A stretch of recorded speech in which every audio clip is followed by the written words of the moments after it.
Bonjour à tous, merci de nous retrouver pour un nouveau webinaire organisé par Grisby, webinaire consacré à l'investissement dans l'immobilier à travers l'assurance vie. C'est une thématique qui nous est chère chez Grisby. On a de très nombreux clients qui connaissent l'investissement dans l'immobilier, notamment à travers l'assurance vie, et qui ont dans leur allocation une partie investie en immobilier.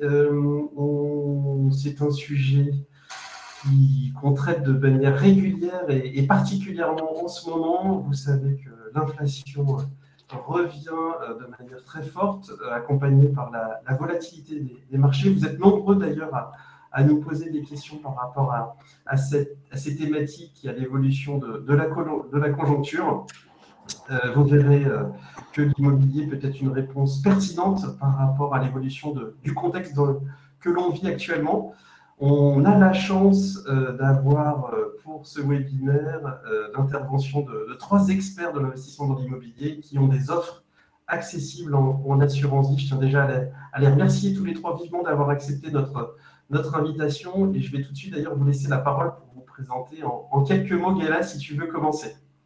Volontiers. Bonjour à tous. Merci de participer à ce webinaire. Merci Maxime, à toute l'équipe de Grisby de m'avoir conviée. Donc, je suis Gaëlle Elbois, je suis directrice générale et cofondatrice de Théorème.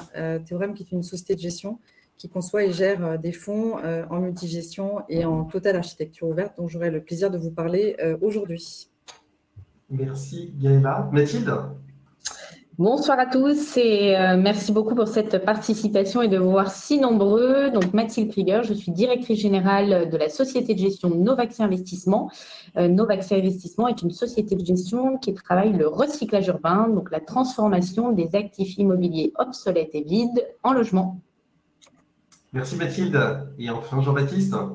Bonjour, je suis Jean-Baptiste Praca, je suis le fondateur de Mata Capital, qui est une société de gestion qui est positionnée sur la clientèle institutionnelle et grandes familles françaises. Et avec notre distributeur Odo, on offre la possibilité à une clientèle plus grand public d'investir au sein de nos fonds institutionnels. Parfait, parfait, parfait. Merci pour cette rapide présentation.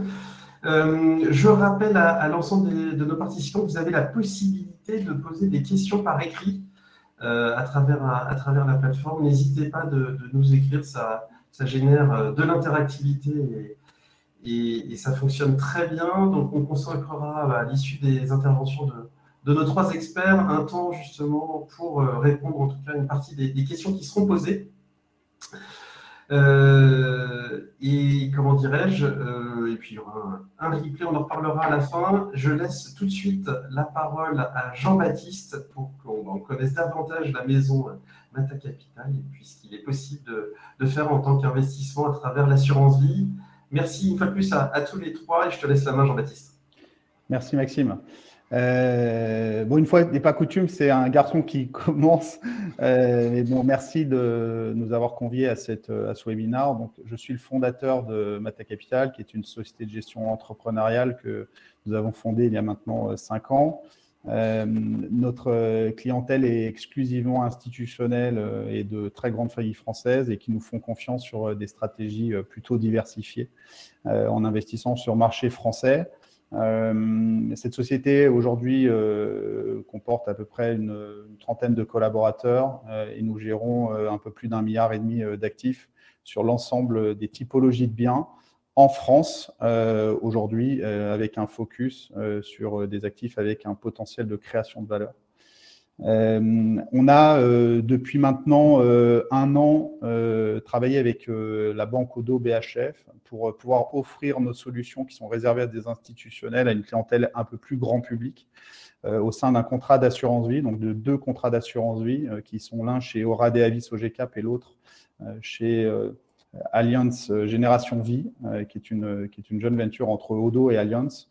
Et via ces 2 véhicules qui sont adossés à ces contrats d'assurance vie, vous pouvez souscrire dans des sociétés civiles immobilières qui permettent d'apporter une diversification de votre patrimoine.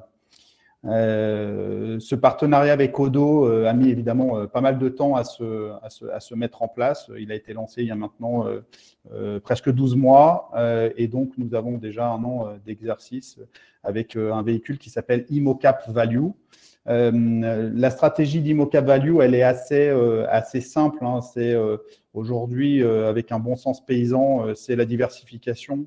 Donc, en fait, on apporte une diversification immobilière en investissant dans des fonds institutionnels avec plusieurs thématiques, une thématique bureau, une thématique commerce et logistique urbaine, une thématique également résidentielle. Ce sont des fonds qu'on a constitués voilà, à la fondation de notre société avec des clients institutionnels de premier plan et qui génèrent évidemment des performances assez intéressantes et qui donc aujourd'hui peuvent être souscrites aux côtés de nos investisseurs institutionnels par une clientèle privée. Quand on a briefé sur ce webinaire, en fait, l'idée c'était d'apporter également un peu d'éléments de contexte de marché et pas juste présenter notre véhicule ou notre stratégie. En fait, on est dans un contexte extrêmement complexe aujourd'hui avec plusieurs éléments. Donc, évidemment, on pense à la guerre qui se passe à 2000 km de chez nous. Donc, c'est vraiment pas très loin. Ça fait peur, forcément. Et on parle également d'un environnement d'inflation qui est galopante et qui est accentué par cet événement macroéconomique. En fait, nous, on pense qu'aujourd'hui, l'immobilier est une classe d'actifs qui va permettre on va dire, de passer cette période un petit peu compliquée. Évidemment, on espère que tout se stabilisera un peu plus loin, mais l'inflation aujourd'hui, c'est un élément qui fait que l'immobilier est une classe d'actifs intéressante, le non-coté est une classe d'actifs intéressante quand on a de l'inflation.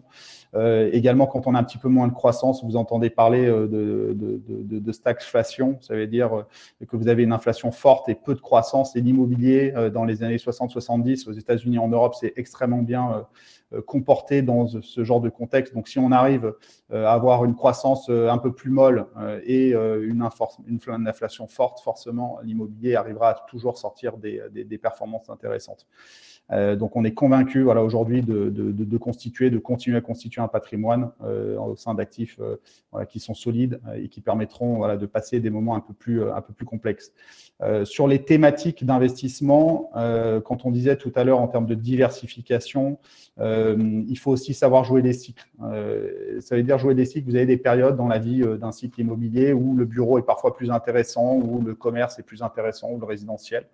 Et on a vécu depuis la dernière crise financière en 2008 des changements assez importants et donc avec dans un premier temps le bureau qui est devenu entre 2010 et 2015 une classe d'actifs extrêmement attractive.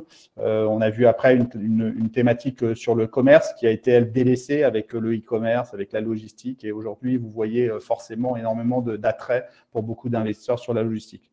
Donc sur les 4 thématiques importantes, quelle est la conviction de nos équipes de gestion? Tout d'abord, sur le bureau, comme beaucoup, on pense que le bureau est aujourd'hui trop cher. Il est trop cher quand il est bien placé, notamment dans Paris. Il est trop cher quand il est sécurisé avec un bail, parce qu'il y a énormément de capitaux disponibles sur cette classe d'actifs.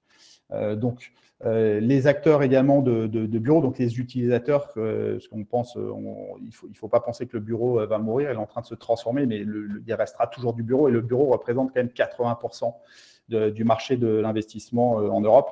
Donc, il faut quand même pouvoir positionner sur le bureau. Le bureau, nous, on l'attaque sur une très bonne localisation. Donc, quand on dit des très bonnes localisations, c'est du centre-ville et c'est du centre-ville à Paris et à Lyon et à Lille qui sont les 3 marchés principaux de bureaux en France. Donc, on ne se positionne pas sur des villes de taille moyenne, on ne se positionne pas sur des actifs qui sont en première ou en deuxième couronne parce qu'on estime aujourd'hui que la centralité en bureau est extrêmement importante. On achète également des actifs sur lesquels on a des valeurs locatives faibles, avec parfois quand il faut faire des concessions pour ne pas acheter très très cher sur la qualité de l'immeuble. Pourquoi? Parce que quand vous achetez des immeubles qui sont loués pas très cher, vous avez une capacité à 4-5 ans de pouvoir injecter des travaux et transformer votre immeuble pour le mettre au standard attendu des utilisateurs. Les standards des utilisateurs changent, évoluent fortement et c'est pour ça qu'aujourd'hui, on préfère attendre de voir ce que va devenir le bureau pour pouvoir se positionner sur des standards futurs en achetant des actifs qui sont aujourd'hui loués, mais qui ont un potentiel de création de valeur important. Sur la thématique du commerce, on l'a vu sur les 4-5 dernières années, une désaffection totale du commerce. Donc, nous, on a été très, très actifs sur le commerce. On a acheté énormément de retail park. entre 2015 et 2020, ce qui a été plutôt une bonne idée parce qu'aujourd'hui, on voit un retour, un attrait fort des institutionnels sur la thématique du commerce. Et donc, on profite aujourd'hui avec ces actifs-là qui sont en portefeuille d'une augmentation de la valeur par une baisse des taux. L'actif de commerce est aujourd'hui un actif qui est encore décoté, notamment sur le retail park, sur lequel on croit beaucoup, sur des zones denses, donc grandes agglomérations, Paris, Lyon, le sud de la France, l'arc atlantique, sur lequel vous avez des densifications extrêmement fortes. Vous achetez des terrains avec des parkings et ça vous permet de créer de la valeur avec parfois des transformations en résidentiel, en densification sur ces actifs-là. Donc, sur le commerce, clairement, il faut jouer le cycle et se positionner aujourd'hui, ce qu'on fait sur la thématique du retail park. La logistique. Alors, la logistique, c'est comme le bureau, c'est très cher. Aujourd'hui, pour acheter de la logistique avec Amazon, vous allez payer en taux de rendement facilement en dessous de 4%, voire en dessous de 3,5%. Donc, les actifs corps sont chers, très recherchés. Il y a une demande extrêmement forte. Mais c'est un marché porteur. Donc, la logistique, on y croit. On y croit dans un sens où la demande est tellement forte aux logistiques qu'il n'y a pas assez de produits. Mais au lieu d'acheter des actifs prime et sécurisés, nous nous positionnons plutôt sur des actifs à redévelopper, où on fait des extensions, où on les transforme pour apporter, en fait, on va dire des certifications environnementales, pour répondre aux nouveaux usages de la logistique qui ont également énormément changé sur les dernières années. Et donc, on attaque, nous, la logistique plutôt sur une stratégie de création de valeur où on va constituer un portefeuille core, prime, qui sera destiné à être acheté par des acteurs beaucoup plus long terme que nous pour aller chercher de la création de valeur parce qu'on estime que les actifs core en logistique sont trop chers. Enfin, sur le résidentiel, qui est une thématique qui revient également pas mal à la mode, c'est un secteur de niche en France, le résidentiel. Donc, ça veut dire que le résidentiel, les volumes de résidentiel, les institutionnels se sont tous délaissés sur les 20-30 dernières années sur le résidentiel. Et donc, du coup, aujourd'hui, c'est un volume de niche. Et évidemment, il y a un manque d'offres dans les grandes villes européennes et notamment dans les grandes villes françaises. Et les actifs corps et en bloc sont également très chers parce qu'on est dans un marché, comme toutes les classes d'actifs, qui sont chers. Donc, il faut se positionner plutôt sur des logements qui sont à rénover, sur des logements qui sont à développer, mais également sur une thématique de logement diffus parce qu'on a remarqué que aujourd'hui, l'immeuble en bloc est plus cher que le logement diffus. Et donc, quand vous avez réussi à industrialiser l'acquisition de logements lot par lot, vous arrivez à créer une valeur assez intéressante. Donc là, la conviction en fait de ces thématiques, elle évolue au fil évidemment des années. Donc 2010-2015, moi j'étais plutôt très pushy sur le bureau. 2015-2020, j'étais plus pushy sur le commerce. Aujourd'hui, je trouve que quand même le bureau, on le voit, il y a des changements, il y a des utilisateurs qui ont des réflexions tellement différentes qu'il y a 5 ans. Il faut plutôt se positionner sur des actifs à repositionner parce qu'on ne sait pas comment sera le bureau dans 10 ans, dans 15 ans. Donc, on l'attaque de façon assez active, une gestion assez dynamique et le résidentiel pour avoir une diversification du patrimoine. Donc, pour résumer, on a sensiblement une stratégie de nos fonds qui est différente en fonction du cycle immobilier. On est diversifié sur le long terme. Aujourd'hui, on pousse beaucoup sur le commerce. On pousse également sur le logement et sur le bureau à restructurer. Et pour terminer, c'est important parce que pour montrer un peu les performances que l'on peut générer, sur la première année d'exercice, donc l'année dernière, notre société civile Immocap Value a généré une performance de 5,75% et sur laquelle on peut être assez fier. Voilà, je vais laisser maintenant la parole à Gaëla ou à Mathilde qui vont vous présenter leur stratégie et puis moi je serai disponible pour répondre à vos questions. Merci beaucoup Jean-Baptiste pour cette présentation très claire et ça sera Gaëla qui prend le relais. Alors, je vais refaire un petit point sur Théorème. Donc, Théorème, je vous l'ai indiqué tout à l'heure, donc c'est une société de gestion qui conçoit et gère des fonds immobiliers sur le principe de l'architecture ouverte, de la multigestion en immobilier. Je vais préciser tout cela en indiquant pourquoi, surtout, on a choisi ce mode de gestion. Donc, à l'instar de Mata Capital, nous trouvions qu'en fait, d'abord, l'immobilier institutionnel, c'est-à-dire les fonds institutionnels étaient assez disséminés sur tout le marché, notamment nous, européens. On souhaitait également donner une dimension plus large à nos stratégies d'investissement, aller sur de multiples classes d'actifs et surtout, et Jean-Baptiste vient de l'évoquer, pouvoir être agile dans cette gestion au quotidien. Et donc, on a choisi ce mode qui permet en fait d'accéder à l'intégralité de ce marché qui nous intéressait, en l'occurrence tout le marché immobilier européen pour l'instant, avec un objectif clair, c'est d'éviter la surpondération des portefeuilles immobiliers des clients grand public qu'il y avait depuis des années en France. Globalement, 2 classes d'actifs majeures ont été exposées dans les portefeuilles immobiliers de cette clientèle grand public. C'est le bureau et le commerce. Évidemment, le bureau, c'est une grosse partie du marché, mais c'était, on va dire, contrairement aux véhicules on va dire institutionnels, beaucoup moins diversifiés. Alors, donc, on a créé Théorème avec un objectif de créer une solution immobilière complètement flexible, en multigestion et en totale architecture ouverte. Donc, dans les choix d'investissement, Mata Capital est un bon exemple. Mata Capital, Jean-Baptiste vient de l'évoquer, c'est un spécialiste, par exemple, de la création de valeur sur des immeubles, que ce soit du bureau, du commerce, et il l'a évoqué également sur du résidentiel. Ça fait partie d'une des stratégies d'investissement que nous ciblons.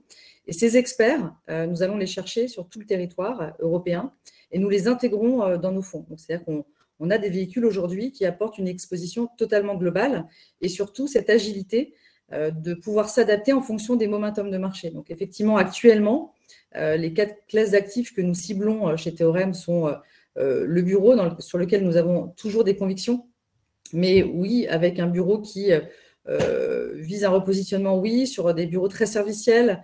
Aujourd'hui, les locataires de ces bureaux ne sont même plus des locataires, mais plutôt des hôtes pour les détenteurs d'actifs. Et donc, on doit s'adapter à ces nouvelles demandes et bien sûr anticiper également le bureau de demain avec notamment l'intégration dans nos fonds d'un nouveau type de bureau qui s'appelle du Life Science, par exemple, qui est un bureau qui est couplé avec du laboratoire de recherche et qui va servir certaines industries, par exemple.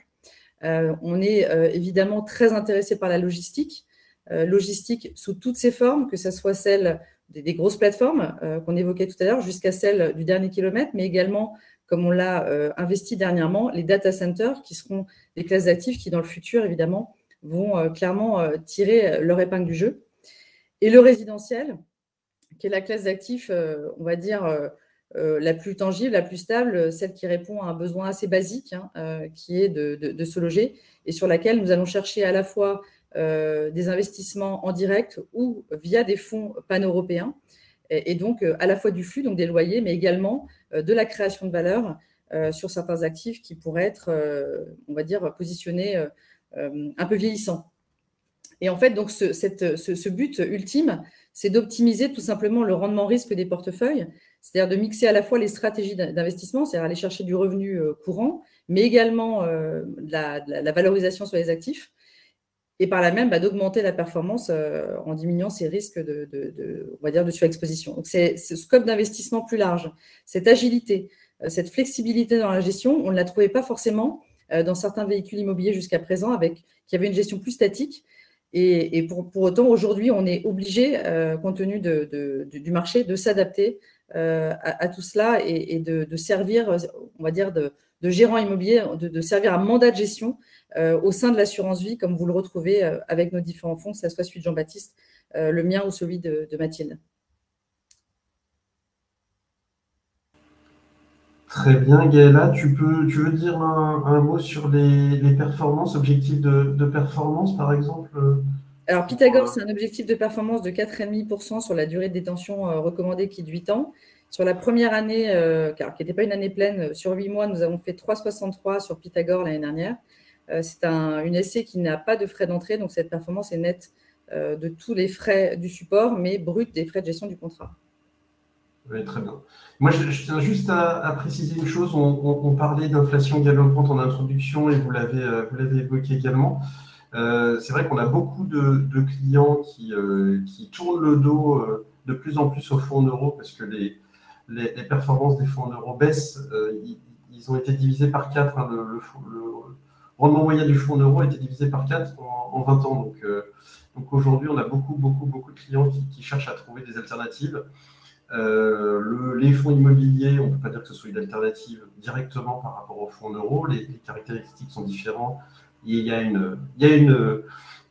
un risque sur le capital, mais néanmoins, voilà, ça permet d'être de trouver d'autres opportunités que le fonds en euros sans pour autant être exposé sur des marchés qui sont particulièrement volatiles. Merci en tout cas, Gaëla, pour cette présentation. Et puis, je donne la main à Mathilde.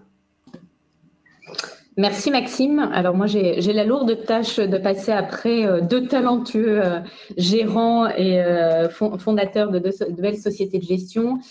On va parler ensemble sur les 10 prochaines minutes d'immobilier de recyclage urbain. Donc Novaxi Investissement, comme je vous l'indiquais dans la brève présentation, est une société de gestion maintenant qui existe depuis plus d'une dizaine d'années, où notre seule stratégie d'investissement est de transformer des actifs immobiliers qui sont obsolètes et les transformer notamment aujourd'hui en immobilier résidentiel. Nous pilotons aujourd'hui à peu près 80 opérations, c'est 4 milliards d'euros d'opérations qui seront pilotées, et nous avons le statut d'entreprise à mission. Ça veut dire qu'au-delà de nos engagements, on va dire sur nos statuts, nous avons une raison d'être, des engagements qui est développer l'investissement dans le recyclage urbain au bénéfice du plus grand nombre. Et donc, nous avons des engagements sur lesquels toute notre politique d'investissement est pilotée, et notamment, par exemple, des engagements environnementaux, de ne pas artificialiser les sols, de ne pas construire sur les terres vertes et les terres agricoles, ou des engagements très solidaires, ça veut dire de prêter nos actifs immobiliers avant de les transformer à des associations, à des collectifs d'artistes, et c'est des petites photos que vous retrouvez derrière moi. Alors, peut-être avant de parler du véhicule Novaxia Air, vous donner quelques éléments, puisque moi j'interviens sur une petite partie du marché immobilier, puisque notre créneau, nous, c'est d'acheter des actifs d'immobilier de bureaux essentiellement tertiaires qui sont aujourd'hui obsolètes. Rien qu'en Île-de-France, aujourd'hui, on s'oriente, on avait avant la crise sanitaire un peu plus d'1 million de mètres carrés, 1,5 million de mètres carrés qui étaient vides d'immobilier de bureaux. Aujourd'hui, on a un peu plus de 4 millions de mètres carrés de bureaux qui sont vides, et c'est le positionnement de Novaxi Investissement, c'est d'acheter ces actifs immobiliers, de répondre dans un deuxième temps sur un alignement de planète du marché immobilier à une pénurie de logements.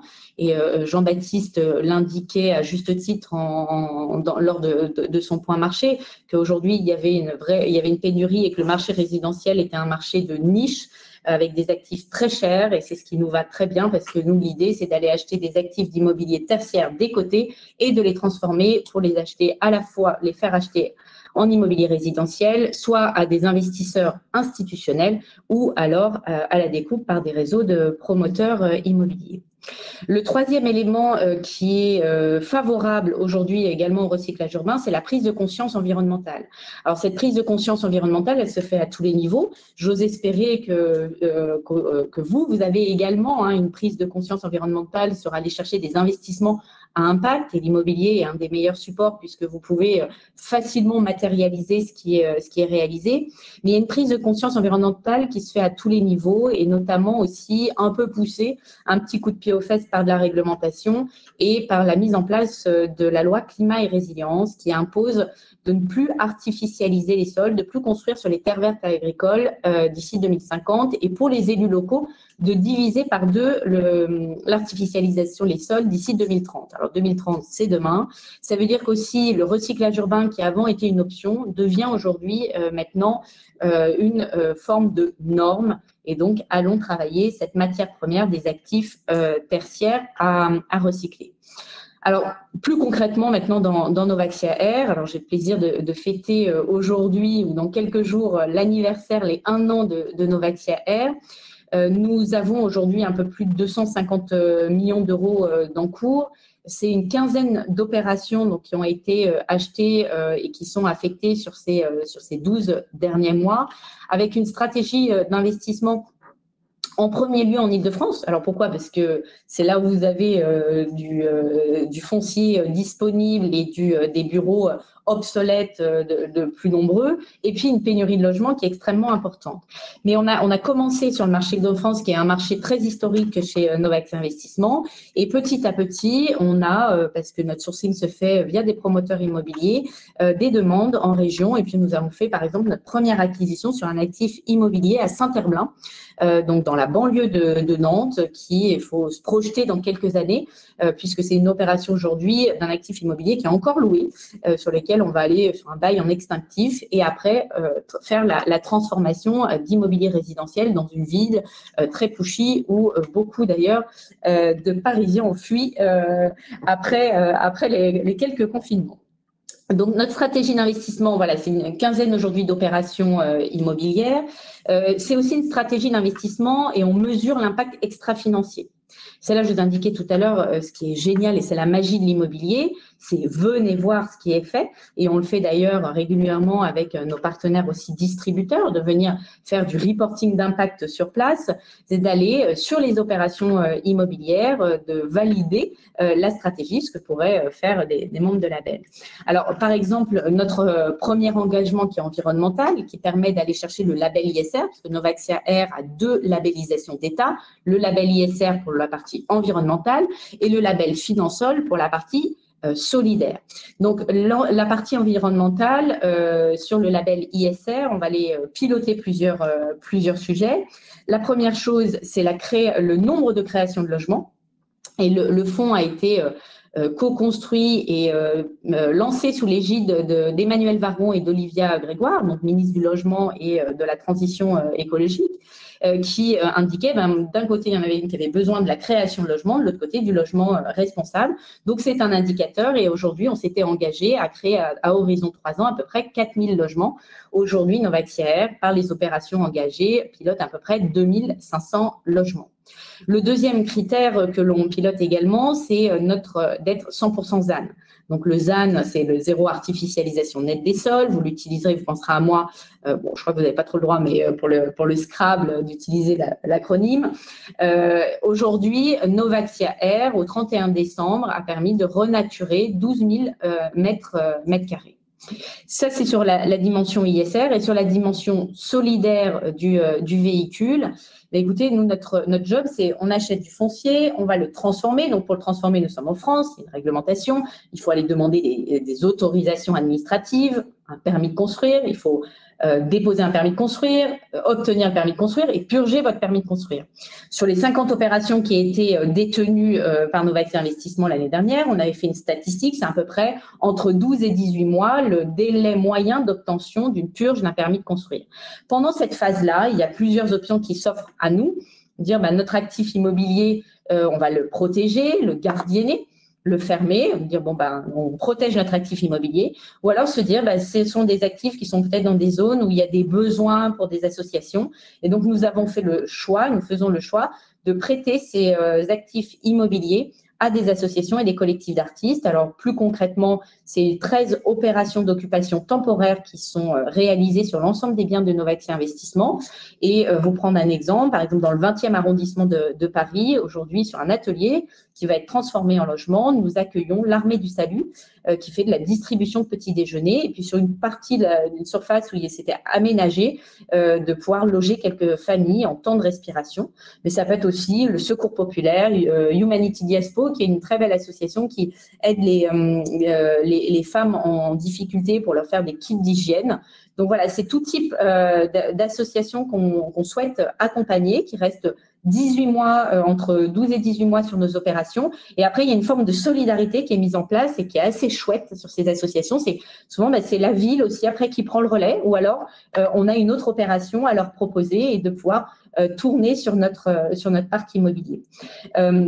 Donc, la dimension de Novaxia Air, c'est vraiment d'aller chercher une stratégie d'investissement relativement simple, d'acheter ces actifs tertiaires et de les transformer en immobilier résidentiel, d'aller chercher un objectif de performance à 5%, et le fonds a été créé maintenant il y a un peu plus d'un an, et c'est 5% de performance annualisée, de vous offrir bien sûr un placement qui est diversifié, mutualisé, et également d'aller chercher de pouvoir aller chercher de la conciliation de la performance, mais également du sens et de l'impact que vous voyez par la double labellisation. Alors voilà, on est une société ISR, donc les lumières s'éteignent. La double labellisation, le label Finansol et le label ISR. Et Maxime, je te repasse la parole. Parfait. Merci beaucoup, Mathilde. C'était très intéressant, très clair également. Moi, je tiens à vous remercier. Et effectivement, On vous a invités tous les trois pour traiter de cette thématique de l'investissement dans l'immobilier à travers l'assurance vie, parce que globalement, le marché de l'investissement dans l'immobilier dans l'assurance vie fonctionne très bien, mais notamment au sein de vos sociétés de gestion et des fonds que vous nous avez présentés. On constate à la fois une dynamique exceptionnelle en matière de collecte et de performance. Vous avez au sein de vos trois structures une expertise extrêmement poussée de cette thématique. Et c'est vrai que voilà, il y a une offre qui s'élargit de mois en mois, mais on voulait mettre effectivement en lumière davantage vos offres aujourd'hui. Et merci en tout cas pour vos explications. Donc, on a eu un certain nombre de questions. Je remercie d'ailleurs les participants qui ont posé des questions et vous pouvez continuer à le faire. On a plusieurs participants qui ont évoqué l'investissement dans les SCPI. On n'a pas parlé des SCPI ce soir, les sociétés civiles de placement dans l'immobilier. Effectivement, les véhicules qui sont proposés et qu'on a évoqués aujourd'hui, ce sont des sociétés civiles ou sociétés civiles immobilières. On a des réponses à cette question. Pourquoi on a parlé de sociétés civiles ou sociétés civiles immobilières et pas de SCPI? Je ne sais pas qui veut répondre à cette question. Je veux bien, moi. Je vais essayer d'être un peu plus clair que tout à l'heure.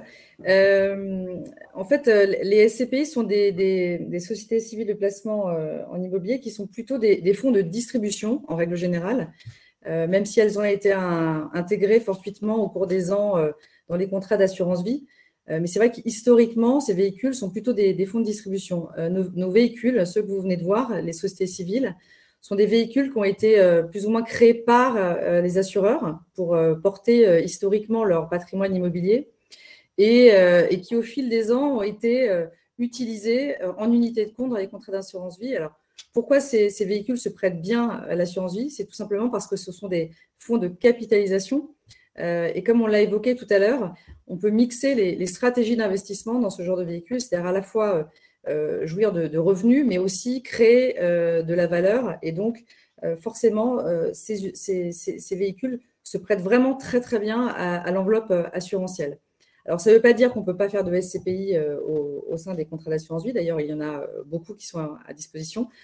Simplement, les fonds qui sont créés dernièrement, et on le remarque, et Maxime vient de l'évoquer, sont plutôt des sociétés civiles. Merci beaucoup. Avec une liquidité en plus qui est plus importante. Oui, effectivement, c'est bien de le signaler. Et puis une belle diversification aujourd'hui également proposée par les sociétés civiles. J'ai parlé d'accessibilité dans l'assurance vie, mais c'est l'assurance vie au sens large. Effectivement, on a des questions sur quel type de contrat, l'ensemble des contrats. Enfin, vous pourrez accéder aux fonds qui ont été évoqués à travers nos différents contrats d'assurance vie, bien sûr, de plans d'épargne retraite et de contrats de capitalisation. Je fais une petite parenthèse aussi, parce qu'on a beaucoup de clients et de futurs clients qui sont également chefs d'entreprise ou directeurs financiers. Et sachez qu'à travers des contrats de capitalisation, on peut investir sur les fonds qu'on a évoqués.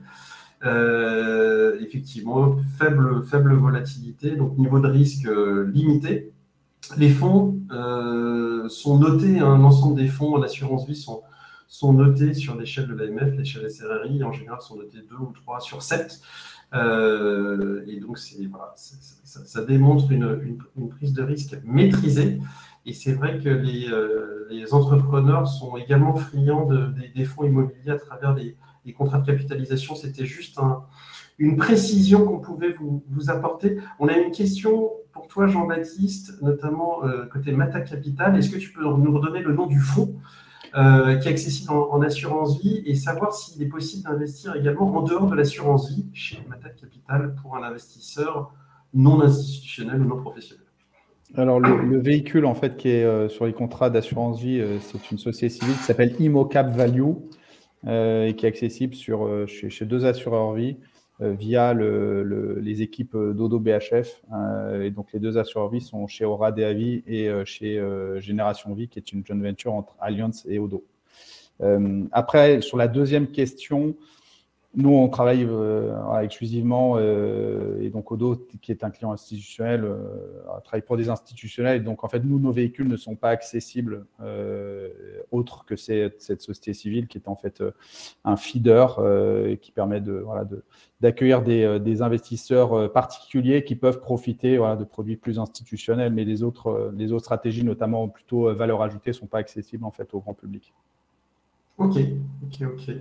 Merci pour cette réponse. On a une question là qui vient d'arriver, peut-être pour Mathilde, notamment liée à la transformation, le recyclage, la rénovation des bureaux liés au coût de construction. Alors, c'est peut-être, on n'a pas forcément beaucoup de recul, mais est-ce que tu veux dire un mot par rapport, effectivement, il y a des questions qui se posent par rapport au coût de construction lié à l'évolution du contexte, hein. Et l'indisponibilité des matériaux, je vois, n'obère-t-il pas la rentabilité des opérations? Alors, c'est une très bonne question qui est effectivement totalement d'actualité. Alors, je pense que cette question vient aussi se dit sur l'inflation des coûts de construction, et c'est une réalité aujourd'hui, et je ne pourrais que vous mentir que dire que ce n'est pas la réalité. La particularité sur ces opérations, c'est que donc l'indice si vous regardez l'indice du coût de la construction et l'indice du prix des logements, ils seraient étroitement corrélés. Donc, les coûts des constructions se retrouvent après sur le prix du logement. Toute la question se posera après et aujourd'hui on n'est pas dans ce cas-là, quels seront les niveaux de taux au niveau des crédits immobiliers. Aujourd'hui, on a des taux d'acquisition, enfin des taux de crédit immobilier qui sont relativement faibles, donc qui permettent toujours l'accession à l'immobilier et du coup toujours l'inflation au niveau des prix d'immobilier résidentiel, comme on l'indiquait tout à l'heure. Donc oui, augmentation des coûts des matériaux et qui impacte l'augmentation de l'immobilier résidentiel au terme. Merci Mathilde. On a également une question, alors toujours pareil, sur les différences entre société civile et SCPI, mais à travers l'angle des frais d'entrée en particulier. Est-ce que quelqu'un veut répondre à cette question? Pourquoi y a-t-il autant de différences sur les frais entre les SCPI et les sociétés civiles, les frais d'entrée? On peut peut-être repréciser la politique de frais, effectivement, c'était une des raisons pour lesquelles… Je peux répondre si vous voulez. Oui, très bien, Gaëla. C'est pas qu'il y a plus ou moins de frais dans ces véhicules. D'abord, ils portent pas facialement les mêmes noms et ils ne sont pas exploités de la même manière. En tout cas, ils ne sont pas visibles de la même manière. Ce qui est sûr, c'est qu'il y a quelque chose que vous connaissez tous très bien, c'est que quand vous achetez votre maison ou votre appartement, vous payez des frais d'acquisition qui sont en général les frais de notaire, voire des frais d'agence immobilière, etc. Donc, ces frais-là portent des noms un petit peu différents en fonction que c'est une SCPI ou une société civile, et ils sont surtout comptablement pas utilisés de la même manière par la société de gestion. Donc, quand vous achetez une part de SCPI, vous avez ce qu'on appelle la commission de souscription. Cette commission de souscription sert essentiellement à commercialiser la SCPI et puis à la marge à payer certains frais liés à cette commercialisation. Dans une société civile, vous avez les mêmes frais, mais ceux-ci sont amortis sur une durée qui est choisie par la société de gestion. Donc ça, c'est la première différence. Et ils sont également pas de 100%, puisque comme vous le savez, dans une société civile, vous n'avez pas que de l'immobilier, même si c'est un peu à la marge, mais vous avez aussi des liquidités ou des liquidités en attente d'être utilisées pour une acquisition. Donc, la totalité des actifs sous gestion qu'on peut évoquer, alors Mathilde disait 250 millions d'euros sur son fonds, moi aussi je suis autour de 250 millions, la totalité n'a pas été exploitée pour des acquisitions et donc n'a pas généré de frais d'acquisition. Donc, essentiellement, des frais qui sont équivalents puisqu'ils servent à acheter des actifs immobiliers et ça, on ne peut pas y déroger. Après, sur la partie gestion, il y a également des frais dans les deux véhicules. Sur les SCPI, c'est des frais de gestion qui sont pris sur les loyers. Et sur des sociétés civiles, c'est des frais qui sont pris pour la gestion sur la totalité des actifs sous gestion. Donc, il n'y a pas vraiment de coûts différents, simplement, on ne les voit pas de la même manière dans les deux véhicules. C'est surtout ça la vraie différence. Très bien, merci Gaëla. Je rappelle juste que effectivement, les objectifs de performance qui ont été communiqués sont nets de frais de gestion. Oui. Ça, c'est bien de le rappeler aussi. On a une question par rapport, qui est très courte, mais je pense que je l'interpréterai de la bonne façon sur l'impact en matière d'IFI pour l'investissement dans les supports que vous présentez. Est-ce que les sociétés civiles sont impactées et sont imposables à l'IFI? Oui, les sociétés civiles sont imposables à l'IFI à la proportion des apports qui y sont soumis. Donc Jean-Baptiste, par exemple, qui a des stratégies de récréation de valeur, je pense qu'il y a une partie de ces opérations qui sortent du scope de l'IFI, là où de l'immobilier de jouissance, de revenus ou tout le reste de l'immobilier va rentrer dans le scope de l'IFI. Donc à la fin de l'année, au 31 décembre, les sociétés de gestion traduisent cette quote-part qui est soumise à l'IFI et celle qui en sort. Je viens de l'évoquer, les liquidités sortent du scope de l'IFI, les opérations de marchand de biens, de promotion immobilière, toutes ces opérations sortent également du scope de l'IFI et in fine, vous avez votre quote-part éligible. Si je prends Pythagore, donc notre véhicule, au 31 décembre, donc à la fin de l'exercice, on avait, je ne vous donne pas le quota exact, mais 60% qui étaient soumis à l'IFI et 40% qui sortaient du scope de l'IFI, par exemple. Très bien, très bien, très bien. Mais écoutez, merci une nouvelle fois à tous les trois. On va s'arrêter là. Je tiens simplement à rappeler que notre webinaire de ce jour sera accessible, je pense, dès demain matin en replay. Pour ceux qui n'auront pas vu en intégralité, qui pourront le revoir, ou si vous avez des proches qui peuvent être intéressés par cette thématique, vous pourrez évidemment leur relayer le lien du replay. Nos conseillers chez Grisby sont à votre disposition pour répondre à l'ensemble des questions qu'on n'a peut-être pas abordées aujourd'hui ou par rapport à des réflexions personnelles que vous pourrez avoir. Donc, n'hésitez pas à nous solliciter sur la thématique du jour. Nos conseillers sont là pour vous aider justement à optimiser vos finances et la préparation de votre avenir financier. Voilà, merci à tous et à très bientôt. Merci, au revoir. Merci beaucoup. Au revoir. Merci beaucoup, au revoir.